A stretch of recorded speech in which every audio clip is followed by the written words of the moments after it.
دوستان عزیزم، درود و مهر. امیدوارم حال دلتون عالی باشه. این غذا بدون گوشته ولی انقدر خوشمزه است که نمیتونید جلو خودتون رو بگیرید. امروز با چند تا مواد ساده این غذای خوشمزه رو درست میکنیم. مطمئنم تو لیست غذای مورد علاقتون قرار میگیره. بریم که با هم دیگه درستش کنیم.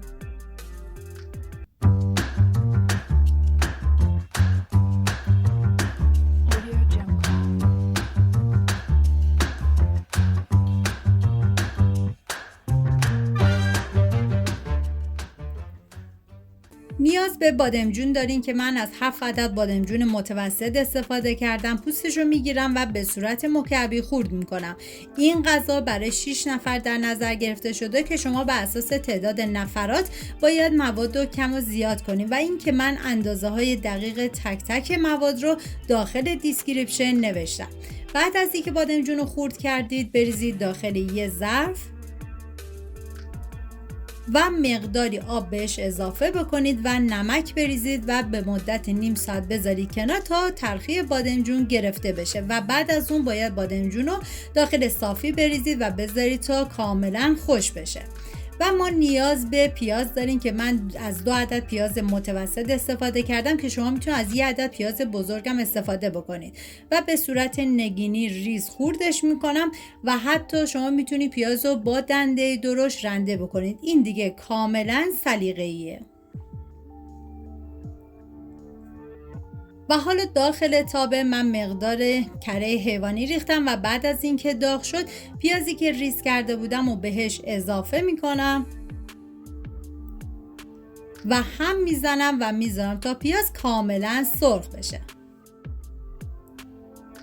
حالا توی این فاصله ما نیاز به گردو داریم که گردو رو من کاملا خورد میکنم. ببینید گردو رو کمی دندونگیر باید خوردش بکنید.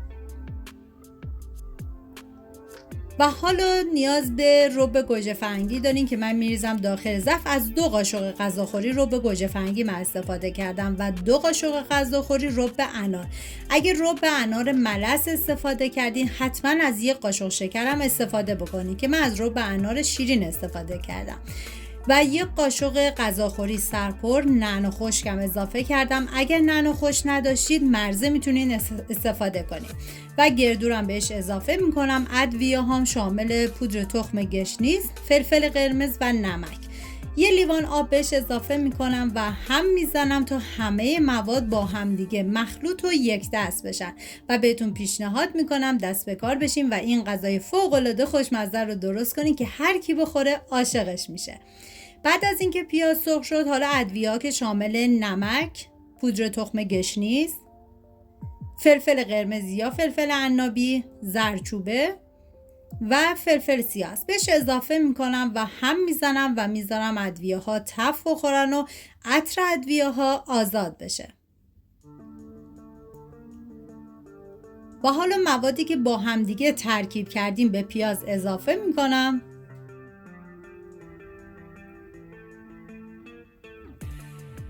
و هم میزنم تا کاملا با همدیگه مخلوط بشن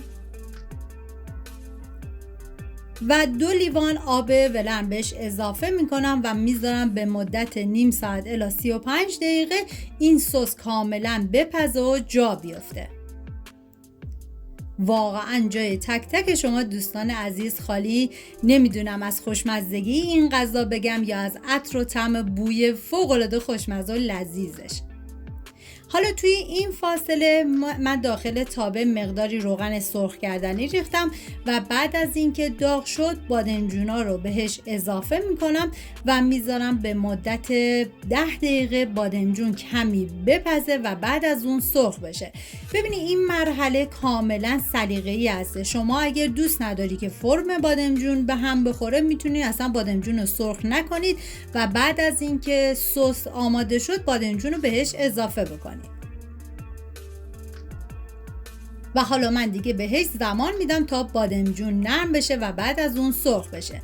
حالا توی این فاصله ما نیاز به گوجه فرنگی داریم که من از گوجه فرنگی ریز استفاده کردم. شما اگه خواستین از گوجه فرنگی بزرگ استفاده کنین از 4 تا گوجه فرنگی استفاده کنین و به صورت نگینی ریزش کنین. و بعد از اینکه دیگه بادمجون کاملا سرخ شد من یه هم میزنم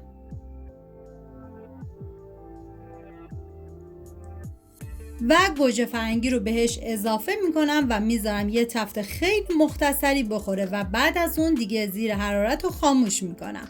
حالا یه هم میزنم تا با هم دیگه مخلوط بشن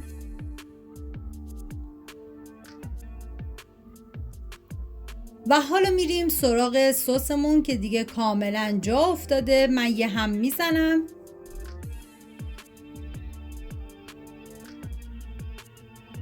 و حالا گوجه و بادمجون رو باید به سسمون اضافه بکنید. وقتی که گوجه و بادمجون رو اضافه کردید باید بذارید به مدت نیم ساعت دیگه این مواد بپزه و کاملا جا بیفته. حالا یه هم میزنم و بعد از اون دیگه بهش زمان میدم.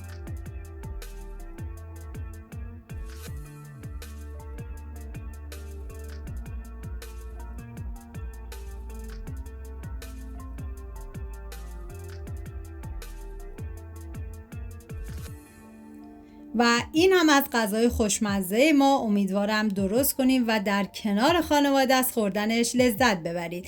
دیدیم به چه راحتی این غذای گیاهی خوشمزه رو درست کردیم. حالا نوبت شماست که امتحانش کنید و نظراتتون رو برام بنویسید و حتما لایک کنید و برای دیدن دستورهای خوشمزه بعدی سابسکرایب یادتون نره.